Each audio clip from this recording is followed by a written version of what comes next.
Let's talk about you a bit. I want to know about you. ठीक है, getting into Wharton is not easy. Like, it is the thing, right? कितने साल का MBA होता है Wharton में? Wharton का MBA 2 साल का होता है. कितने पैसे लगते हैं? What's the tuition?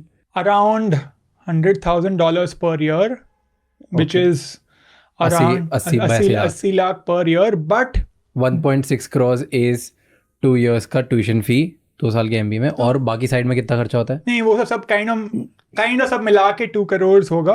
बट बहुत लोन्स मिलते हैं, बहुत स्पॉन्सरशिप्स और स्कॉलरशिप्स मिलते हैं.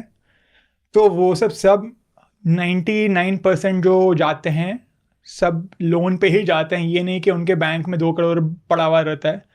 तो वो यूजुअली आप जो भी पैसा देते हो फॉर अ टॉप कॉलेज, में हर एक कॉलेज का नहीं बात कर रहा हूँ, तो I don't want any student to go to 20th rank college based on my advice and then regret it, because that's a big thing which is happening right now, that people are going to various colleges taking big loans and then they're not able to repay it and then they regret it. So I'm not recommending that at all.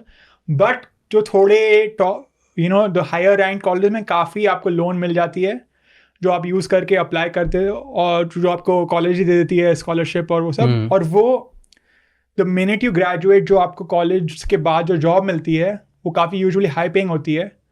तो आपका जो loan है वो probably आप 1-2 साल में आप पे ऑफ कर सकते हो. तो मैं यही पूछना चाह रहा था कि 2 करोड़ लोन लिया फॉर 2 crore MBA 2 साल के लिए, फिर जब उधर 2 साल बाद निकलते हो तो फर्स्ट जॉब कितने की होती है एवरेज अराउंड 200K, तो अराउंड 1.6 CR. तो 1.5 करोड़ की job minimum on an average, मतलब ऑन एवरेज आपको मिल जाती है. और हाँ, तो उससे आप वो पे ऑफ कर सकते हो. सबसे बेकार, सबसे एकदम सबसे लोएस्ट लेवल की जॉब कितनी में 70-80 लाख तो मिनिमम मिल ही जाते हैं लोगों को. हाँ, MBA के बाद तो 100%, अंडरग्रेड के बाद भी MBA के बाद 70-80 लाख की मिल जाती है वॉर्टन के बाद. और सबसे एक्सपेंसिव अगर टॉप हायर्स हुए तो कॉलेज का क्या may be $400K, which is around 3.2 CR. I mean that is, yeah, you can get. तो टेक्निकली मतलब अगर तुम अच्छे स्टूडेंट हो, अच्छे कॉलेज में जाते हो वॉर्टन जैसे, तो तुम 1-1.5 साल में लोन खत्म कर सकते हो पूरा. हाँ, आराम से. अगर आप वो कॉलेज में जाते हो, और थोड़े बहुत टेक्निकलिटीज़ होते हैं कि आपको 1 से 3 साल का H1B वीज़ा मिलता है, वो आपको वीज़ा का लॉटरी में लगा नहीं लगा, लेकिन यूजुअली 3 साल का वीज़ा होता है. उस टाइम एक्सटेंशन, वो सब कुछ टेक्निकलिटी होती है जिसमें आपको 3 साल का मिलता है. तो वो 3 साल इज़ इनफ. एंड अगर आपका नहीं भी वीज़ा लगा तो आपको इंडिया में जॉब मिलेगा. और आजकल जितना मैं सुना हूँ कि इंडिया की सैलरीज भी US से कंपैरिजन नहीं, इन जनरल काफ़ी हाई हो गए हैं. तो मैं यही पूछना चाह रहा था कि जब जो इंडिया अगर वापस आ जाते हैं 2 करोड़ का MBA करने का, तो इंडिया में उनकी कितने की जॉब लग जाती है? वो मैं ऑनेस्टली श्योर नहीं हूँ. But still if you have heard 50 lakh, 1 crore, 1.5 crore, 70 lakh, 80 lakh, क्या फिगर? Depending on.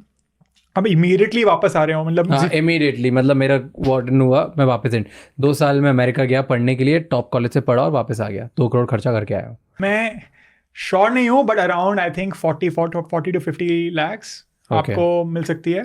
तो अगर मैं इंडिया वापस आता तो मुझे 5-6 साल तो बेस लेवल पहुँच जाएगा, मतलब क्योंकि मुझे बाकी खर्चा भी करना होगा, तो मुझे 7-8 साल लग जाएंगे मेरा पूरा हटाने के लिए. जितना मैं जानता हूँ दैट्स प्रॉब्ली ट्रू कि आपको उतना टाइम लग जाएगा. 7-8 साल मुझे लोन रीपे करने लग जाएगा अगर मैं अमेरिका जाके, अमेरिका में जॉब नहीं लगती मेरी तो. हाँ, बट जो मैं पहले डिस्कस कर रहे थे 1.5 CR, ये वो आपको ये याद रखना पड़ेगा कि US में कॉस्ट भी ज़्यादा है. मतलब आपका रेंटल इनकम ही आपका $3,000-4,000 पर मंथ लग सकता है. टैक्स भी 30-40%. तो वहाँ भी 3-4 साल लगेंगे रीपे करने में लोन, और इंडिया में 8 साल लगेंगे, तो डबल हो जाता है इंडिया. हाँ, 100% इंडिया में आपको ज़्यादा टाइम लगेगी, मतलब सिग्निफिकेंटली मोर टाइम. ओके.